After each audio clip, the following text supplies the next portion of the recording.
चलिए स्टार्ट करते हैं आज की इस क्लास को। आज की क्लास में हम लोग फिल इन द ब्लैंक पे बेस्ड एमसीक्यूज़ हैं, इनको डिस्कस करेंगे। पहला क्वेश्चन है, इससे स्टार्ट करते हैं। She go to school every day. तो गो की इसमें करेक्ट फॉर्म कौन सी होगी वो आपको फिल करना है। ऑप्शन आपके पास 4 ऑप्शन है। पहला ऑप्शन है गो, दूसरा है गोइज, सेकंड थर्ड है हमारा गोइंग एंड फोर्थ है गॉन। सी एक सिंगुलर सब्जेक्ट है। सब्जेक्ट वर्ब अग्रीमेंट पढ़ते हैं तो सिंगुलर के साथ हमेशा क्या आता है, सिंगुलर हेल्पिंग वर्ब आएगी। प्लूरल के साथ प्लूरल हेल्पिंग वर्ब का हम यूज करते हैं। सी सिंगुलर है तो इसके लिए हम एस और ई एस वाली फॉर्म का यूज करेंगे, क्योंकि ये प्रेजेंट सिंपल का सेंटेंस है और ये रूटीन एक्टिविटी के लिए हम यूज करते हैं, मतलब जो दिन प्रतिदिन इसमें बात की गई है, एवरीडे यानी हर दिन की। तो she goes to school every day, right answer कौन सा हुआ, ऑप्शन नंबर बी। सेकेंड है हमारा आई एम वेरी टायर्ड। अच्छा पहले बी को समझते हैं, बी क्या है। टू बी फॉर्म होता है हमारे पास। टू बी फॉर्म के अंदर ए हेल्पिंग वर्ब्स आते हैं, is am are, was were और विल बी। ठीक है, तो ये कौन से फॉर्म है, टू बी फॉर्म है। टू बी, बी का मतलब होता है अपने आप में कुछ होना, कुछ क्वालिटी होना। ठीक है, इसको हम समझते हैं।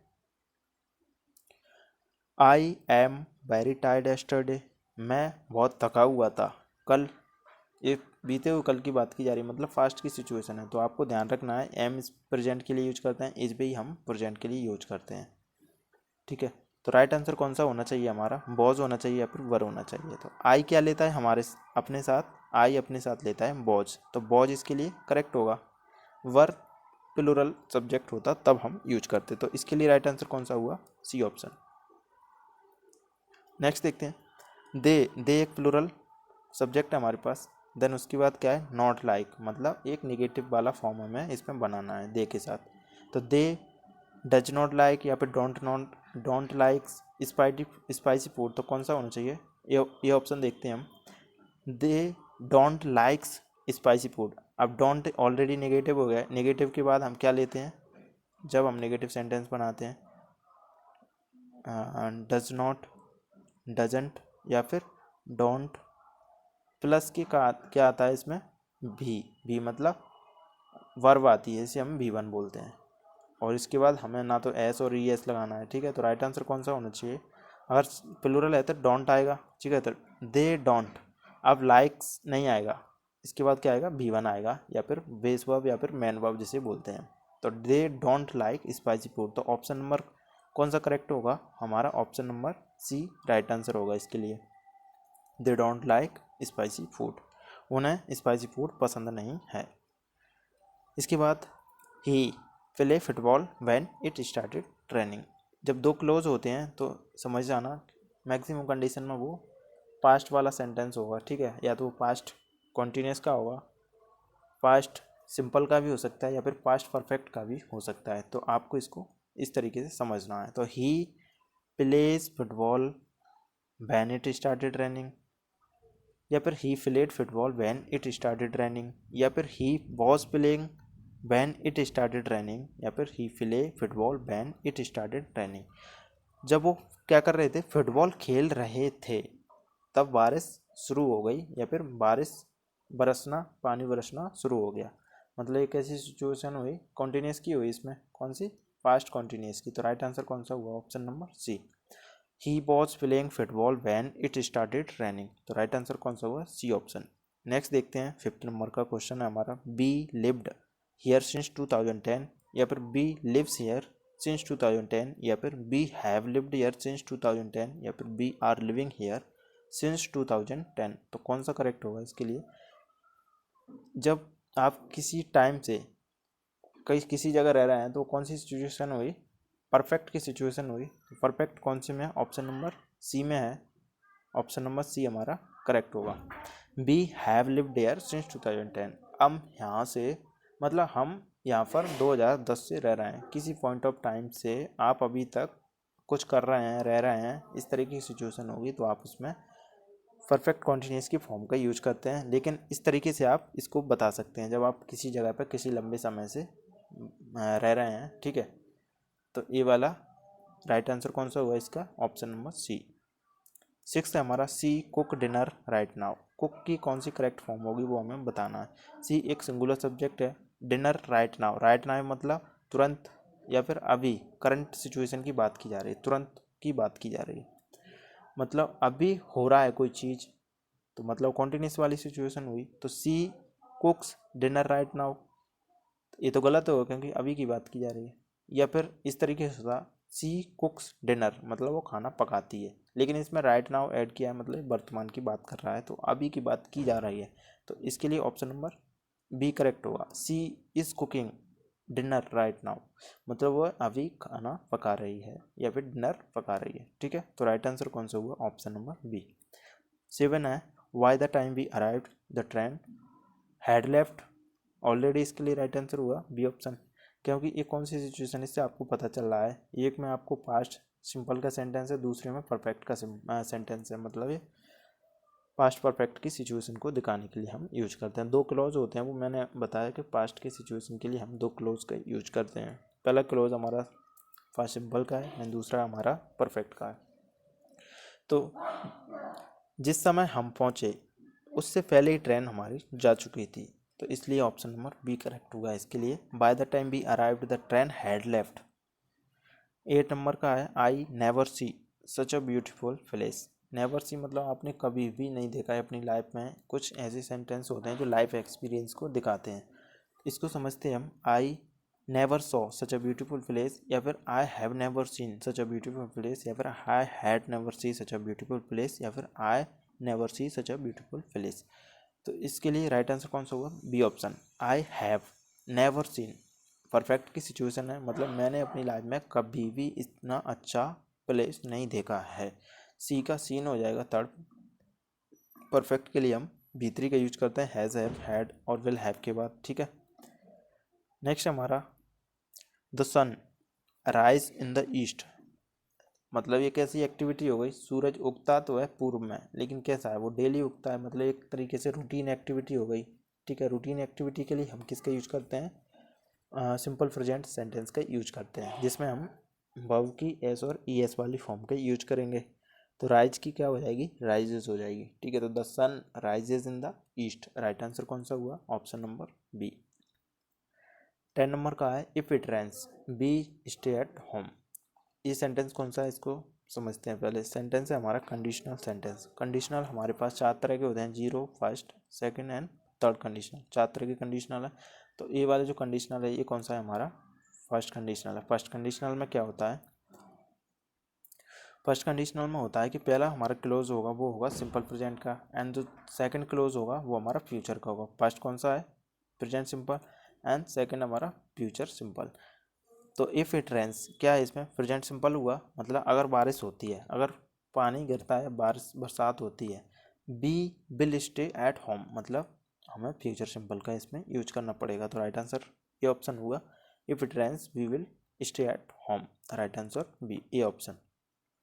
11 है हमारा, he usually drinks coffee in the morning, या फिर he is usually drink coffee in the morning, या फिर he is usually drink coffee in the morning, या फिर he is usually drinking coffee in the morning. अब ये भी एक तरीके से रूटीन एक्टिविटी है। ठीक है, वो प्रतिदिन क्या करती है? मॉर्निंग में कॉफ़ी पीती है। यूजली मतलब सामान्यतः वो वहाँ पर सॉरी वो सामान्यतः क्या करते हैं? मॉर्निंग में कॉफ़ी पीता है। ठीक है, ही है ना, सी नहीं है। तो he usually drinks coffee in the morning. तो राइट आंसर कौन सा हुआ? रूटीन एक्टिविटी के लिए हम वर्ब की कौन सी एस और ई एस वाली फॉर्म का यूज करते हैं, तो ड्रिंक्स इसके लिए करेक्ट आंसर होगा। नेक्स्ट देखते हैं, they watch TV when I called them. ये भी एक तरीके से वही सिचुएशन हुई जिसमें दो क्लोज दिए हैं, या तो कंडीशनल हो सकता है या फिर दूसरी सिचुएशन वो पास्ट का सेंटेंस हो सकता है। फास्ट कॉन्टीन्यूस का हो सकता है, पास्ट परफेक्ट का हो सकता है। ठीक है, तो इसको देखते हैं। तो दे के बाद हेल्पिंग वर्ब कौन सी होनी चाहिए? हमारी प्लूरल वाली होनी चाहिए, तो इनमें तो कोई हेल्पिंग वर्ब है ही नहीं, तो ये तो इनकरेक्ट होगा। तो ऑप्शन नंबर बी में है, दे वर वॉचिंग टीवी, वे टीवी देख रहे थे, व्हेन आई कॉल्ड देम, जब मैंने उन्हें कॉल किया। ठीक है, 30 नंबर है, this book is written by the Shakespeare, या फिर वॉज रॉट बाय शेक्सपियर, या फिर रॉट बाय शेक्सपियर, या फिर राइटिंग बाय शेक्सपियर। किसी चीज़ को किसी के द्वारा किया गया है, मतलब पेशे वाली सिचुएशन है। ठीक है, इसमें हमने मेन चीज़ जो किया जा रहा है उस पर हम फोकस करते हैं। तो हमारा जो काम हो रहा है वो बुक पर हो रहा है, किसी के द्वारा हो रहा होगा वो, तो इसमें दिया है वो शेक्सपियर के द्वारा किया जा रहा है। तो बुक किसके द्वारा लिखी गई है ना, किसने लिखी है बुक, शेक्सपियर ने लिखी है। तो दिस बुक, अब उसके बाद हम क्या लगाते हैं, इज एम आर वॉज पर या फिर विल बी का यूज करके भीतरी का यूज हम करते हैं। वर्ब की कौन सी, पास्ट पार्टिसिपल का यूज करते हैं हम। तो ऑप्शन नंबर कौन से में है, जो कि भीतरी है। तो option number only one option हमारे पास ऑप्शन ए, जिसमें राइट की रिटर्न है। तो दिस बुक क्या एक सिंगुलर सब्जेक्ट हुआ, इसके लिए हमने इज का यूज किया, उसके बाद भीतरी का यूज किया, राइट की return. This book is return bye Shakespeare, तो ये बुक शेक्सपियर के द्वारा लिखी है या फिर शेक्सपियर ने लिखी है। तो राइट आंसर कौन सा हुआ, A option. Look the baby sleep, तो स्लीप का कौन सा करेक्ट फॉर्म है वो आपको बताना है। लुक से आपको समझ में आ रहा है वो देख के, लुक मतलब आप किसी को बोल रहे हैं देखो बेबी सो रहा है ना। तो ये कंटिन्यूस की सिचुएशन क्या दिखा रहा है यहाँ पर, लुक दिखा रहा है। लुक मतलब वर्तमान में जो भी समथिंग इज हैपनिंग, ठीक है। तो उस सिचुएशन के लिए आपने लुक का यूज किया यहाँ पर, ठीक है। तो राइट आंसर कौन सा हुआ, इज स्लीपिंग, इसके लिए करेक्ट होगा। Look the baby is sleeping. I finish my homework before dinner yesterday, मतलब मैंने कल डिनर से पहले अपना होमवर्क पूरा कर लिया था। तो ये भी एक कौन सा हुआ, पास्ट की सिचुएशन हुई। कौन सी सिचुएशन हुई, पास्ट की परफेक्ट वाली सिचुएशन हुई, ठीक है। जब आप किसी काम को कर रहे थे उससे ही पहले आपने दूसरा काम कर लिया था, तो इस वाली सिचुएशन को बोलते हैं हम परफेक्ट की सिचुएशन। और एस्टरडे लगाए तो मतलब फास्ट परफेक्ट की सिचुएशन है। पास्ट परफेक्ट के लिए हम क्या यूज करते हैं, हैड प्लस के भीतरी। तो I had finished my homework before dinner yesterday, तो राइट आंसर कौन सा हुआ, बी ऑप्शन। 16 है, we travelled to London next month, या फिर we will travel to London next month, या फिर we travels London next month, या फिर we are travel to London next month. Next month से समझ में आएगा कि ये फ्यूचर की बात कर रहा है, ना तो ये वर्तमान का है ना ही ये पास्ट की सिचुएशन है। तो फ्यूचर के लिए हम बिल का यूज करते हैं, तो बिल ओनली बी ऑप्शन में है। तो राइट आंसर कौन सा हुआ, we will travel to London next month, तो राइट आंसर हमारा बी ऑप्शन हुआ। 17 है, द चिल्ड्रन, चिल्ड्रन क्या है यहाँ पर, प्लूरल है। प्लूरल के साथ हमेशा आर लगेगा या बर लगेगा या फिर हैव लगेगा, ठीक है। तो इस तरीके के हमारे पास हेल्पिंग वर्ब हैं, वो हम यूज करेंगे। दूसरा बिल के साथ हम यूज कर लेते हैं सारे सब्जेक्ट के लिए, ठीक है। तो the children play in the park now, अभी की बात की जा रही है, मतलब अभी खेल रहे हैं। तो ये कंटिन्यूस वाली सिचुएशन हुई ना, तो इसके लिए कौन सा होना चाहिए, आईएनजी फॉर्म होना चाहिए पहली बात तो द चिल्ड्रन, चिल्ड्रन क्या है एक प्लूरल है, तो आर भी लगा होना चाहिए या फिर बर लगा होना चाहिए। बर इसलिए नहीं लगेगा क्योंकि अभी की बात की जा रही है। बर किसके लिए लगाते हैं हम, पास्ट की सिचुएशन के लिए। तो आर इसके लिए करेक्ट होना चाहिए, तो are playing is the right answer होगा, सी ऑप्शन हमारा करेक्ट है। The children are playing in the park right now, ठीक है। English speak in many countries, अंग्रेजी है वो कई देशों में बोली जाती है। तो क्या है, इंग्लिश बोली जाती है कई कंट्रीज़ में। तो एक पैसिव वाली सिचुएशन हुई ना जी।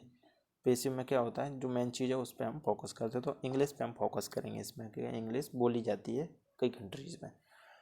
तो इसलिए इसका लिए राइट आंसर कौन सा होना चाहिए, तो इंग्लिश एक सिंगुलर है, इसके लिए हम क्या लगाएंगे, इज का यूज करेंगे, ठीक है। सिंपल प्रेजेंट के लिए हम क्या लगाते हैं, इज एम आर में से लगाएंगे, तो इज इसके लिए लगेगा इंग्लिश के लिए।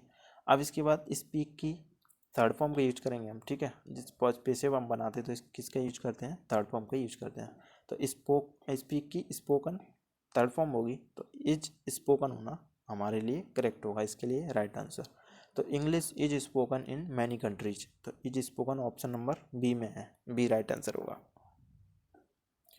90 नंबर का क्वेश्चन है, आई डजेंट अंडरस्टैंड या डोंट अंडरस्टैंड, या फिर डोंट अंडरस्टैंड या फिर नॉट अंडरस्टैंड, तो कौन सा करेक्ट होगा। इसके लिए आप इसको कमेंट करके इसका राइट आंसर आपको बताना है, और पूरा सेंटेंस आपको लिखना है कमेंट पे कि आई डोंट अंडरस्टैंड आएगा या फिर डजेंट अंडरस्टैंड आएगा, ठीक है।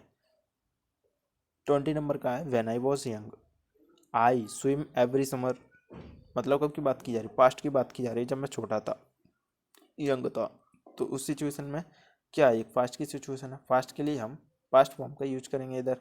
When I was young I swim, swim की सेकंड फॉर्म यूज करेंगे हम स्वाम, ठीक है। तो राइट आंसर बी ऑप्शन होगा। तो आज की क्लास में हमने 20 इंग्लिश MCQs को डिस्कस किया, और 90 नंबर का क्वेश्चन आपके लिए होमवर्क है, आप इसको कमेंट में राइट आंसर इसका कमेंट करेंगे। ठीक है, तो आज की क्लास को यहीं पे वाइंड अप करते हैं।